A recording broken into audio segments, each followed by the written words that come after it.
Hello and नमस्ते everyone, welcome to my new video. आज चाहिँ म बनाउँदैछु आलु पराठा बनाउनको लागि चाहिँ मैले एउटा भाँडोमा आलु बोइल गर्न लगाएँ साथीहरू। आलु बोइल हुन्जेलसम्म म चाहिँ पिठो तयार गर्छु भनेर पिठो मिस्न थालेँ।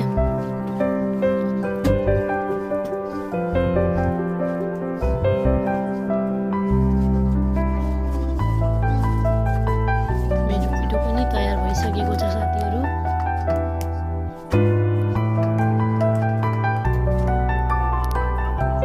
अघि बोइल हुन लगाएको आलुलाई मैले मजाले म्यास गर्दैछु। अहिले चाहिँ पिठो मिस्दासम्म चाहिँ रेडी भइसक्यो।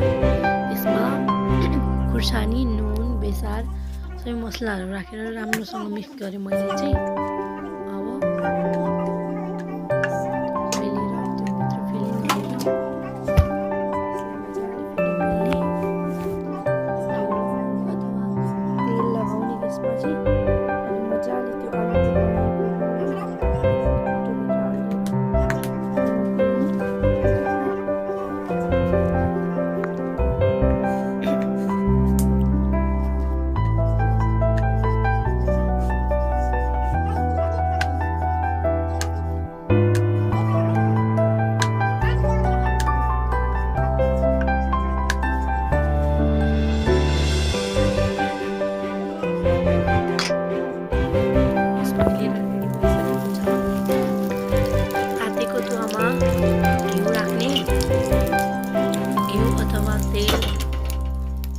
राख्दा पनि हुन्छ।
पनि माथि